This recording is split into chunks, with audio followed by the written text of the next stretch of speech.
दर्शकों, इस वक्त हमारे समक्ष है आरडीसी इन्फोटेक के डायरेक्टर राम चोपड़े जी। चोपड़े जी, हमारे चैनल से आपका स्वागत है। गुड मॉर्निंग, नमस्ते दोस्तों। सर, हम आपसे ये जानना चाहेंगे कि जैसा अभी जो हीट वेव जो चल रहा है, काफ़ी इलेक्ट्रिक का बिल लोगों को अप्रत्याशित वृद्धि हो रही है इलेक्ट्रिक बिल में। तो आप ये बताइए कि अभी ये सोलर का जो उपक्रम है, तो ये सोलर लगाने पे कितना बिजली बिल कम होता है, थोड़ा उस बारे में आप जानकारी दीजिए। नमस्ते दोस्तों, मैं आरडीसी इन्फोटेक से राम चोपड़े। हम लोग पिछले 7 साल से इसी फील्ड में काम कर रहे हैं और मुझे बताने में बहुत खुशी हो रही है कि तो अब तक 300 लोगों का बिल हम लोगों ने जीरो करके दिखाया हुआ है। काफ़ी सारे ऐसे कस्टमर हैं जिनका बिल साल भर जीरो आता है। कुछ लोगों का जो पेमेंट है माइनस में भी अभी दिखा रहा है। तो आप भी अगर एक बार सोलर रूफटॉप सिस्टम लगाते हैं तो आपका भी बिजली का बिल हम लोग 100% जीरो करके दे सकते हैं। जो प्रधानमंत्री जी ने इसमें थोड़ा इनिशिएटिव लेके काम जो प्रोजेक्ट स्टार्ट किया है, प्रधानमंत्री सूर्योदय योजना, तो इसके थ्रू पहले 2 किलोवाट तक 60,000 रुपये पर किलोवाट सब्सिडी है। उसके बाद में एक एडिशनल 3 किलोवाट अगर आप लगाते हैं तो तीसरे किलोवाट के लिए 18,000 रुपये की सब्सिडी है।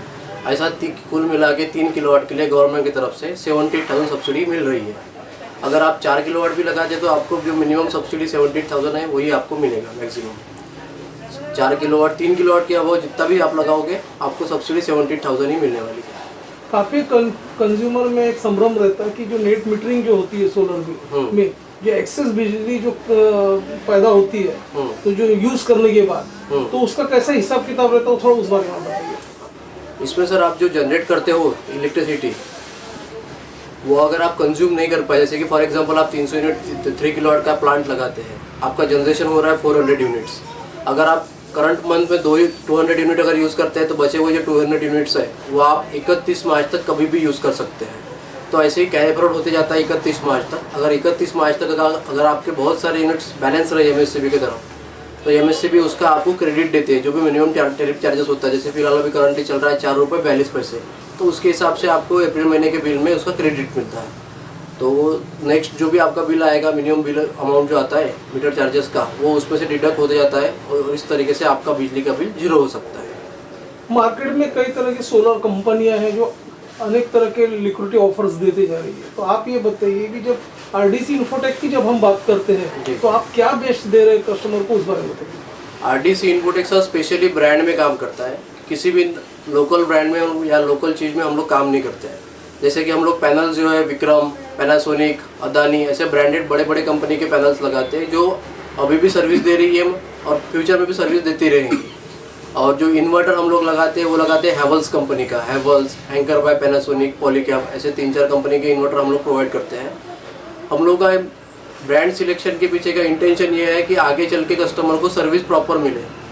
अभी हैवल्स और एंकर पैनासोनिक आपको 10 साल की वारंटी दे रहा है इन्वर्टर में, और पैनल में 25 ईयर्स की वारंटी दे रहा है। और बड़ी कंपनी है, इसके सोलर के अलावा बाकी भी प्रोडक्ट्स हैं, तो इसका सर्विस सेंटर आज भी मार्केट में है और कल भी रहेगा। जैसे कि अभी आप देख सकते हैं कि सोलर से जब से सोलर का बूम आया हुआ है तब से बहुत सारी नई नई कंपनियां मार्केट में आ गई है। तो ऐसा भी होगा जब इसका सेल कम हो जाएगा तो ऑटोमेटिकली ढेर सारी कंपनियां जो नई नई आ गई थी वो बंद हो जाएगी और उसमें थोड़ा सर्विस की दिक्कत आ सकती है। तो इसलिए हमारा इंटेंशन है कस्टमर को कहना मतलब यही सजेशन है कि आप जो भी प्लांट पैनल लगाएं तो अच्छी कंपनी के ही लगाएं, जिसके ऊपर आपको भरोसा हो कि आपको आगे चल के 25 साल तक वो सर्विस दे सकते हैं। सोलर यूजर्स की काफ़ी कंप्लेंट्स आ रही है कि जो आप एनुअल मेंटेनेंस जो चार्ज करते हैं, तो कुछ दूसरों के कंपेरेटिव कुछ ज़्यादा होता है। सेकंड थिंग, सर्विसेज प्रॉपरली नहीं आप लोग दे पाते हैं। तो ऐसे कई कंप्लेंट्स आ रही है, तो उस पर आप क्या कहोगे? तो उसके लिए प्रधानमंत्री जी ने एक बहुत अच्छा एक पॉइंट निकाला हुआ है। इस पर क्या है कि सोलर रूफटॉप सिस्टम के साथ में एक कंज्यूमर वेंडर एक एग्रीमेंट होता है, जिसमें 5 साल का मेंटेनेंस वेंडर खुद कस्टमर को देता है। अगर कुछ भी अगर प्रॉब्लम आता है तो वेंडर को 5 साल तक सर्विस देना ही है। अगर वो नहीं दे पाता है तो जो रजिस्टर्ड वेंडर है, जो सब्सिडी के रजिस्टर्ड वेंडर्स है, अगर उसमें से किसी ने अगर सब्सिडी की सर्विस अगर नहीं दी तो आपके बैंक गारंटी वहाँ पे जमा है सेंट्रल गवर्नमेंट की तरफ, उसमें से पैसे वसूल गवर्नमेंट कर सकती है। तो दूसरा एक पॉइंट ये भी मैं कहना चाहूँगा कि जो रजिस्टर्ड वेंडर है सब्सिडी के लिए, लोग सिलेक्ट करते समय उन्हीं से काम कराएं ताकि आपको आगे चल के सर्विस अच्छी मिले। तो अभी जैसे आप जो इंस्टॉलेशन करवाते हो सोलर का, जैसे हाउस होल्ड में जैसे रिक्वायरमेंट्स अभी बढ़ते जा रही है, इलेक्ट्रिक के बिल्स काफ़ी बढ़ते जा रहे हैं उनके, तो आप ये बताइए कि काफ़ी लोगों का ये भी सवाल रहता है कि डाउन पेमेंट करने के बाद ईएमआई की फैसिलिटी किस तरह से होंगी, कौन से बैंक से आपका टाई अप है, ताकि उनको इजी ये सारी चीज़ें मिले। हाँ, तो उस संदर्भ में क्या कहूँगा? अभी हमारा काफ़ी सारे कोऑपरेटिव बैंक्स के साथ में टाइप हुआ है, तो उसमें 9.5% के रेट ऑफ इंटरेस्ट से बैंक फाइनेंस हो जाता है और मिनिमम 20% का डाउन पेमेंट आपको करना है। 80% बैंक फाइनेंस करेगी, 20% कस्टमर को करना है। तो इससे क्या है कि उनका ईएमआई का अमाउंट भी थोड़ा कम हो जाता है। सब्सिडी के पैसे आने के बाद में आप अगर वो भी पैसे उसमें जमा कर दोगे तो और भी आपकी ईएमआई कम हो जाएगी।